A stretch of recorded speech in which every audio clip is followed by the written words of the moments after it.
सर्वप्रथम तो जय श्री कृष्ण। आज हम लोग एक कथा सुनेंगे। कथा बड़ी ही धार्मिक, मार्मिक तथा आध्यात्मिक है।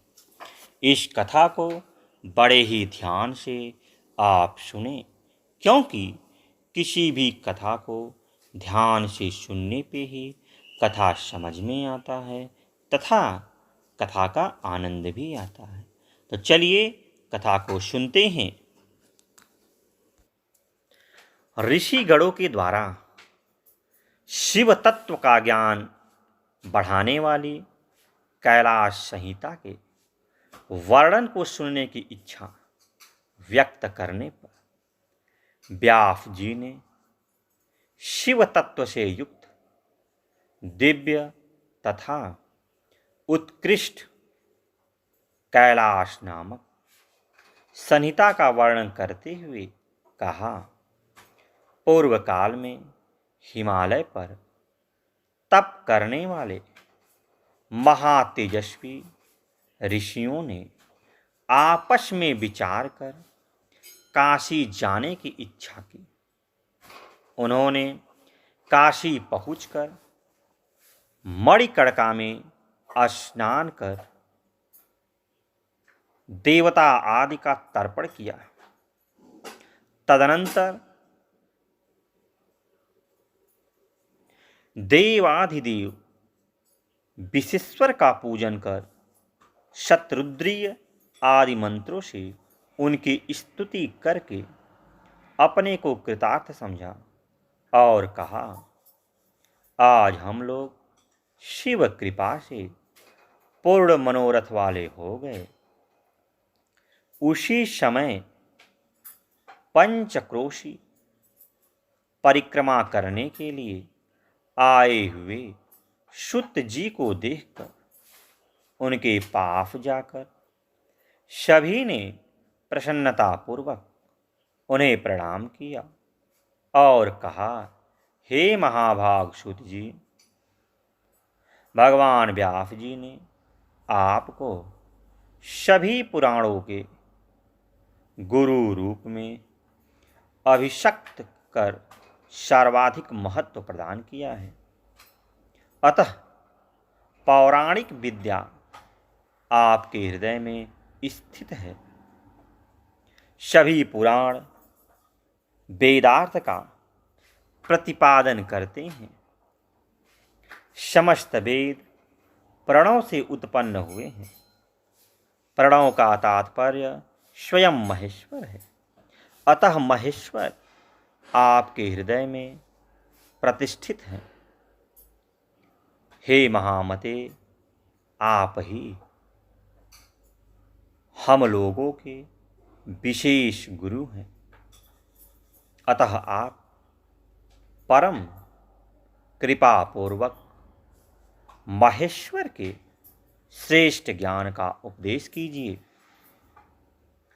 सूत जी बोले, हे महर्षियों, पूर्व समय में गुरुदेव व्यास जी ने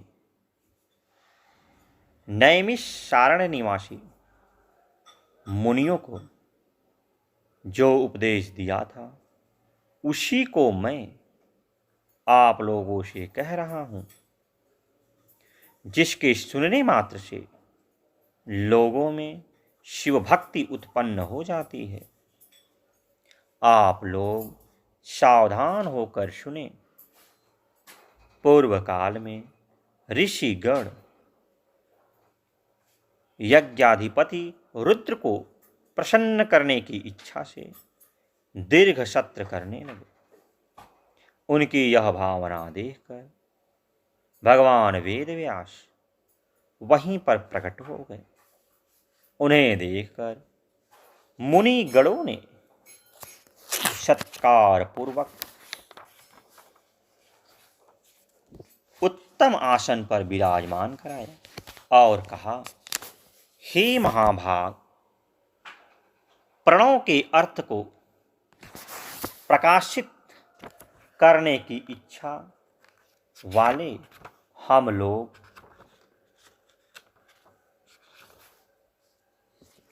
नैमिषारण्य नामक इफ तीर्थ में महासत्र संपादित कर रहे हैं। अतः हे दयानिधे, आप इस अपार भ्रम सागर में डूबते हुए हम लोगों को शिव ज्ञान रूपी नौका से पार कर दीजिए। इस प्रकार मुनियों के द्वारा प्रार्थना किए जाने पर महामुनि व्यास जी ने कहा, हे ब्राह्मणों, प्रणव वार्त को प्रकाशित करने वाला शिव ज्ञान सर्वथा दुर्लभ है। शिव भक्ति से रहित लोगों को यह नहीं प्राप्त होता। आप लोगों ने भगवान सदाशिव की उपासना की है, अतः मैं आप लोगों से उमा महेश्वर का संवाद रूप प्राचीन इतिहास कह रहा हूँ। किसी समय हिमालय पर्वत पर पति के निकट बैठी गौरी शिवजी से कहने लगी, हे देव, आपके द्वारा उपदिष्ट मंत्र प्रणयुक्त कहे गए हैं, अतः सबसे पहले मैं प्रणव के निश्चित अर्थ को सुनना चाहती हूँ। प्रणव किस प्रकार उत्पन्न हुआ, यह वेद का आदि क्यों कहा जाता है, इसके जप की विधि क्या है। हे महेशान, यदि आपकी मुझ पर कृपा है तो यह सब मुझे विशेष रूप से बताइए। भगवान शिव बोले, हे देवी, प्रणव के अर्थ को जान लेना ही मेरा ज्ञान है। यह सभी विद्याओं का बीज है। यह वेद आदि का, वेद का सार और विशेष रूप से मेरा स्वरूप है। मैं शिव इसी ओम नामक एकाक्षर मंत्र में निवास करता हूँ। शिव को ही प्रणव स्वरूप तथा प्रणव को ही शिव स्वरूप कहा गया है। हे देवेशी, मैं काशी में जीवों की मुक्ति के लिए सभी मंत्रों में श्रेष्ठ इसी प्रणव का उपदेश करता हूँ। यह प्रणव ब्रह्मा से लेकर अस्थावर पर्यंत संपूर्ण प्राणियों का प्राण ही है, अतः इसे प्रणव कहा गया है।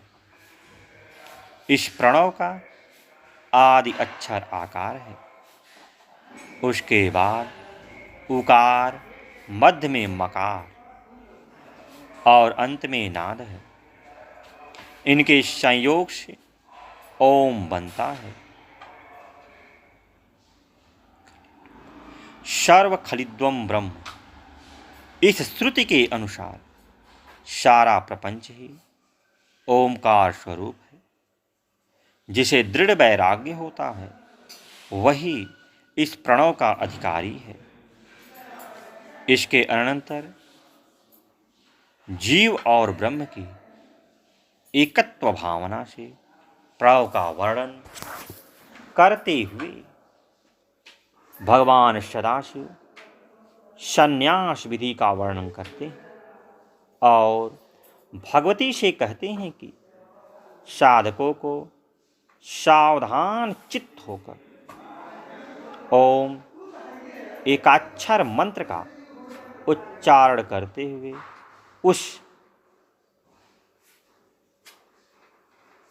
दहराकाश के मध्य तुम्हारे साथ मेरा सदा स्मरण करना चाहिए। इस प्रकार के उपासना को मेरा लोक प्राप्त होता और वह मुझसे ज्ञान पाकर मेरे सायुज्य का फल प्राप्त कर लेता है।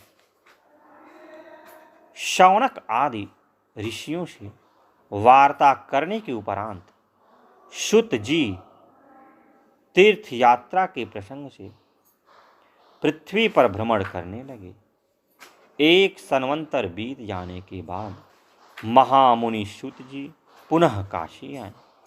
उन्हें देखकर ऋषिगण बहुत प्रसन्न हुए। ऋषि बोले, हे मुने, बिरजा होम के समय पहले आपने जो वामदेव का मत सूचित किया था उसे हमने विस्तार पूर्वक नहीं सुना। तो आज के लिए इतना ही, फिर किसी दिन आगे कड़ी मिलेंगे। तब तक के लिए जय श्री कृष्ण, जय श्री कृष्ण।